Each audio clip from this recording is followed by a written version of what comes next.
ძალიან შეწუხებული ვარ დღევანდელი ამბით.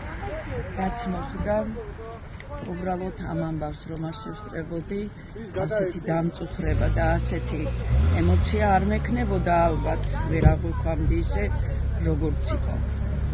მე და ჩემი მეუღლე გუშინ რაიონიდან ჩამოვედით ექიმთან კონსულტაციაზე და დღეს დილით გამყირისას დაახლოებით 5 იქნებოდა დაწყებული უამრავი ადამიანი შემოვიდა ჩემი გოგონას ბინაში.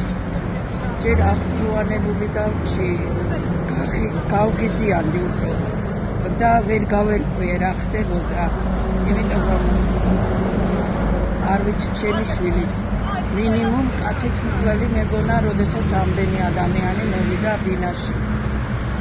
მე მოგახსენებთ, რომ შვილიშვილიც თან მახვდა 6 წლის გოგონა, რომელმაც ტირილი წამოიწყო და რაღაცნაირად პედაგოგი ვარ და დავამშვიდე ბავშვი, რომ იქ არაფერი ხდებოდა მსგავსი.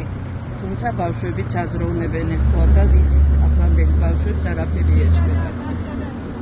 გააკურმებული დავრჩი იმით, რომ რა ვიცი, ადამიანები თუ ასე უნდა იშებოდნენ სამშობლოს სიყვარულისთვის, მე როგორც დედა მიამაყება, რომ მარიამ მეყანწიშვილის დედა ვარ და სამშობლოს სიყვარულისთვის დაისაჯა ჩემი შვილი. ნახოთ, ცხოვრება გრძელდება. ასი მარიამ მეყანწიშვილი იქნება ალბათ დასჯილი სამშობლოს სიყვარულისთვის.